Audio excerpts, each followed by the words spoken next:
C'est l'image qui s'impose lorsque l'on regarde les événements récents au Burkina Faso. Au centre de ce tourbillon, un visage a émergé, celui d'un officier de 34 ans, le capitaine Ibrahim Traoré.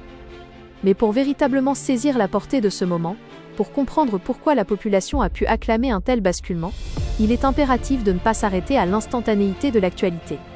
Il faut remonter le temps, bien avant cette date fatidique.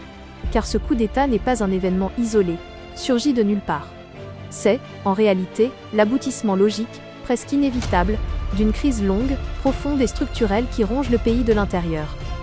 Le Burkina Faso est un pays marqué, depuis son accession à l'indépendance, par une instabilité politique chronique.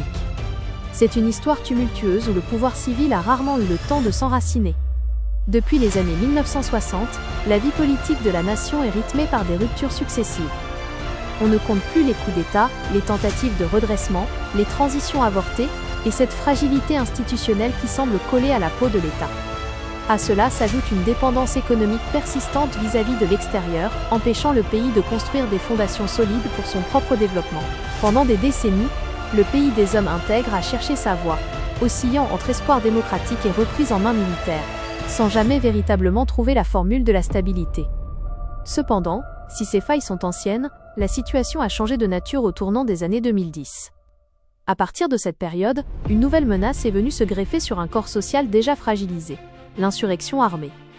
Ce n'était plus seulement une question de politique de palais à Ouagadougou, c'était désormais une question de survie pour les communautés rurales.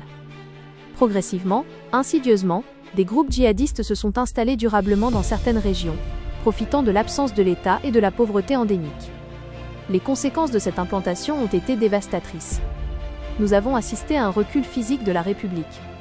L'État, incapable d'assurer la sécurité, a dû se retirer.